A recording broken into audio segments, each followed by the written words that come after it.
Every object has its own story. Kopytov started the concept of the cultural biography of things. A coin, a film ticket, a sneaker, fireworks, decorations for Christmas, a bone found in the yard, a rug sold in a vintage shop, an old steam train still running in Colombo, a set of photography displayed in a gallery in Berlin, or Guanyin figures displayed in museums.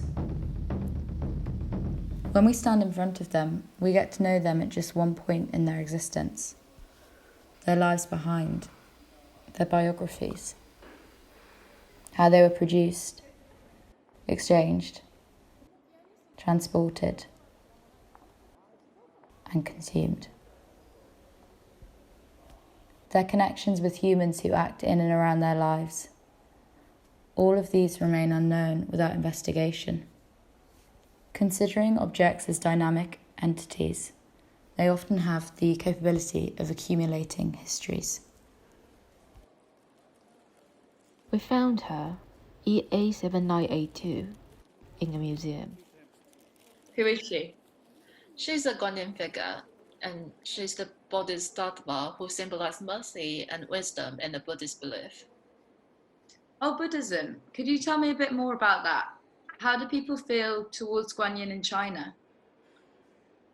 在中国，自佛教传入中国后，观音在寺院与民间都具有强大的影响力。一个出生在这片土地上的小孩，即便没有过多的被家庭信仰或者是学校教育所引导，也会了解到它的存在。它仿佛深深扎根在文化的土壤里一般。回想起我的童年，对观音最初的认知便是来源于《西游记》，这是被称为必读的中国古典4大名著之一。《西游记》讲述着僧人玄奘和他的徒弟们去往西天取经的故事。在我印象里，这本描绘了众多神魔鬼怪形象的小说中，观音的形象尤为深刻。他在危难时搭救师徒4人于水火，在冲突时解除误会与心魔。在影视作品里，可视化的观音更被赋予了美丽的形象。妖魔常居于山洞内不见天日，而他从天边乘云缓缓而来，似乎带来了和谐与希望。他在影视作品里，或是我从小看的连环画中，也与其他的佛和菩萨有显著的不同之处。与众生相比，他们总被设计得庞大而闪耀，以显示其神圣和广大。而观音则显得朴实而素净，与人类的形象更为相近，也让我从小觉得与他似乎更为亲近。观音菩萨有32相，所以32相是什么？它有变化，比如说它有一个鱼篮观音，提着一个篮子脚踩着鱼在海里面游。最普遍的是杨柳枝的观音，杨柳枝就是杨柳观音，他手上拿一个瓶子净瓶，这边拿一根柳枝，《西游记》里的那个。对，那他这个净瓶，水滴下来加持你这个柳枝就好像是药一样的，就是讲它可以给你治病。你遇到某一个灾难的时候，他怎么来救助你？他又是一个形象出现，32相。但是在家里只需要供一项，就相当于供了32种了。对，是这个意思。就这意思。在我所居住的福建地区，无论在乡间深山里的寺院，还是在寻常人家的房屋里，都能找到观音的踪迹。在我眼里，观音的形象似乎在人们的心里已超越了信仰的范畴。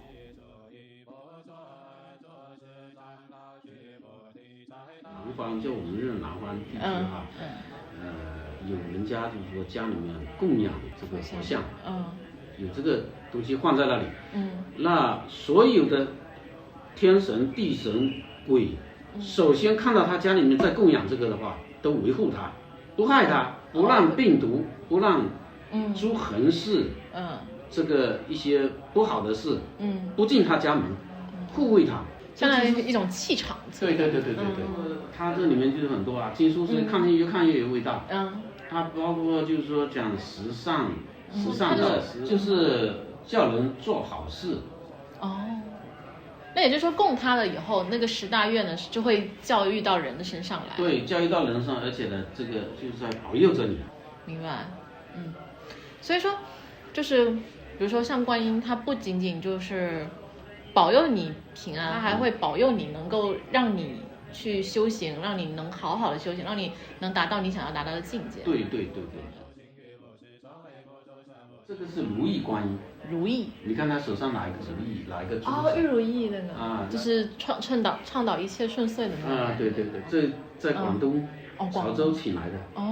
那时候都还没有你。这么早啊？对呀。就是从以前的家一直搬到现在。80几年，我去出差，我看到我在街上潮州，看到这尊观音，哇，太漂亮了，太好了，就把它请回来。长大了一些，知道其他宗教的存在的时候，我对宗教信仰的认知才从咿呀学语时对神佛懵懂的崇拜，转为开始了解背后的不同的社会与文化背景。但是这些精神似乎并不会被不同的地域、不同的语言、不同的神奇所阻碍。我记得你和我说，你爸爸有一阵子在接触基督教文化。那段时间还蛮迷的，然后他就是那段时间就这样跟我说，人一定要有信仰，类似这种东西。他以前会买一些那种书，是不是圣经啊？反正就是类似这样的书，然后会去做一些他自己的那种研究这样。但其实这种东西我觉得还是挺普世的，就是你不一定是基督教怎么样，你可能佛教或者是你不信任何教，你自己本身都会有这么一个，这都是一种向善的感觉。对。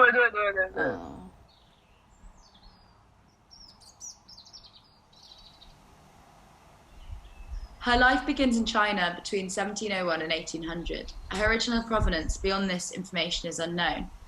How did she come to travel 5,000 miles from her birthplace? Perhaps she is looted from the Yuanmingyuan, the imperial summer palace, by a British soldier during the Second Opium War in October 1860.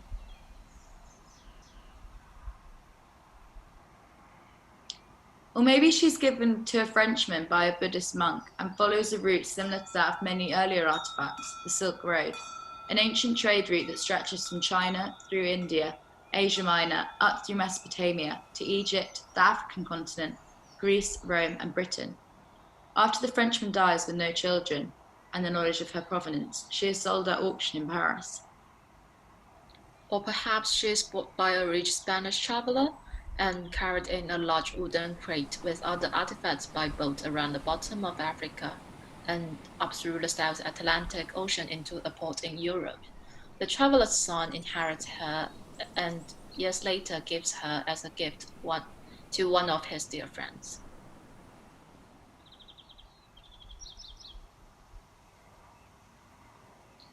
According to the Bristol Museum, she is given to them by South African collector and donor Alfred de Pass in memory of his wife in 1936. Her story does not end here. She may have sat for years in museum storage in a dusty box. Maybe she was evacuated from Bristol during the Second World War to a large house in the countryside for safekeeping. Perhaps she was a favourite of a past curator who would look at her often.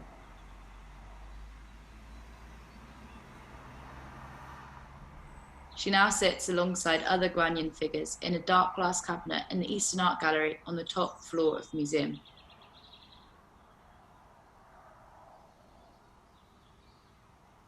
How do you feel about seeing her here? Well, my feeling is that I feel familiar with it, but at the same time quite old to see her here. It is familiar because she's a character appearing in my life from quite an early stage. It is old because in my mind, she's a really local god, unlike other Buddhist figures that may be popular everywhere. Those with large bodies and hair looking like pine cones, usually sitting on a mat. I feel the relationship between Guanyin and me is quite close. What do you think about this? I'd never heard of Guanyin before we saw her in the museum. I think she's really beautiful. But the museum seems to say nothing of her potentially violent and colonial histories. I saw a sign beside the Guanyin figures, explaining that they were brought to Europe and interpreted as Virgin Mary because of their similar status and appearance. Are there other connections we can draw? You mentioned reading Journey to the West as a child. There is a similar text here, the Nativity Story. This tells the story of Mary and Joseph's journey to Bethlehem and the birth of Jesus. In most primary schools in the UK, it is acted out every year as a nativity play.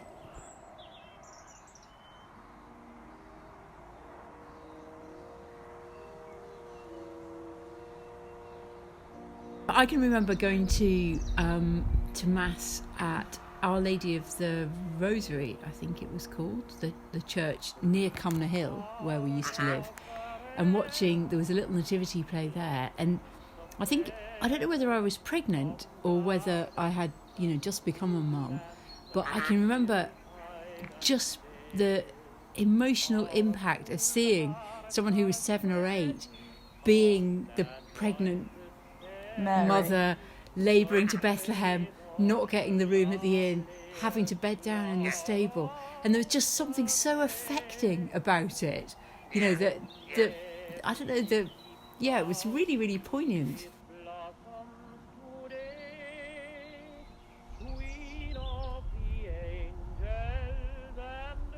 Another similarity that has emerged between people's relationships with Guanyin and Mary is the presence of figures in people's homes.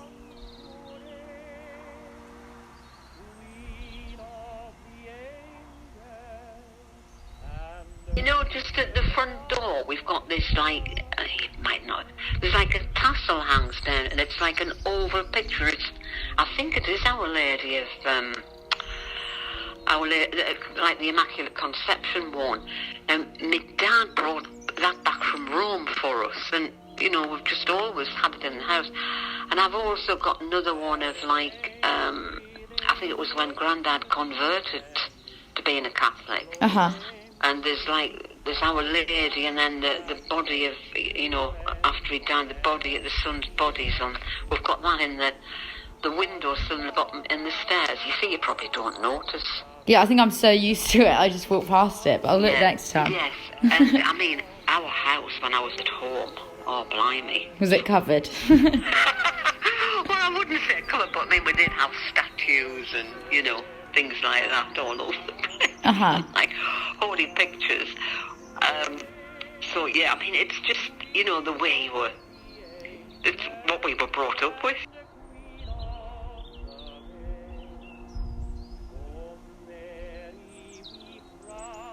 Like Guanyin, Mary's presence is felt all over the world, and she takes a variety of different forms. She is present in the Quran as Maryam, and sites that make claims to apparitions of her exist globally. It seems everyone wants to claim their own personal connection to her.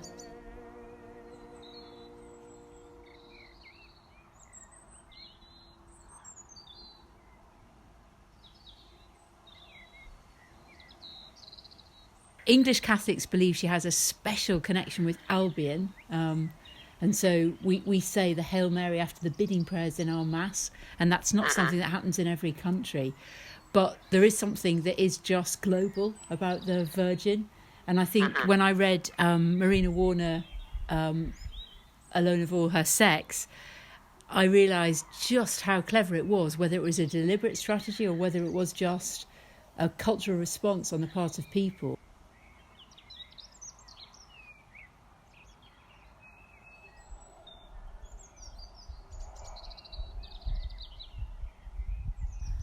The lady in blue who haunted my childhood, mysterious and faultless. I think people would sort of want to be, because she didn't have any faults or didn't appear to have any faults. Yeah. So I suppose you did aspire to be like her, or you're encouraged to be like her.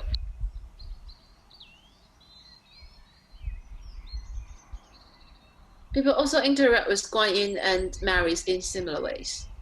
Yeah, they're both aspects of the performance of worship. For example, in Catholicism, people crown figures of Mary with flowers during the month of May.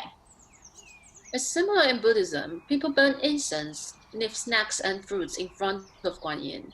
They kneel and ask for blessings from her, and then eat the blessed fruits and snacks. People from different religions and cultures, it seems, communicate in similar ways, but in different formats. If our Guan Yin figure had not been in the Bristol Museum, we would never have drawn these connections and links. Yes, you're right. Could this be a benefit of displacing objects to museum settings, perhaps? Well, all my life I've seen foreign and unfamiliar objects in museums in the UK, and I've gained a lot from this. I know a lot about cultures, religions and practices I would otherwise not know about. But does this justify the presence of these artifacts that are often the result of violent colonialism? Should they be repatriated? To be honest, I don't know. Who do these objects rightfully belong to? The museum, China, or perhaps no one? What I know is that a lot of Chinese people are buying back objects. They believe that as a citizen of the country, they have the responsibility to bring these objects back. So they think that the objects should be in Chinese museums? Yes, I suppose they do, but in my opinion, these objects should not be fixed in a single place, either in the UK or in China. Their meanings, their identities, and their values will not be affected by where they are and who they are for. They are not exclusive for anyone. They are free as we are. They express themselves wherever they are. So perhaps a solution to the difficult issue of repatriation is artifacts on the move, travelling the globe to reach as many people as possible. This places emphasis on the appreciation and enjoyment of these objects rather than their ownership. However, we can only ever speak nearby, not about, as her voice is indiscernible.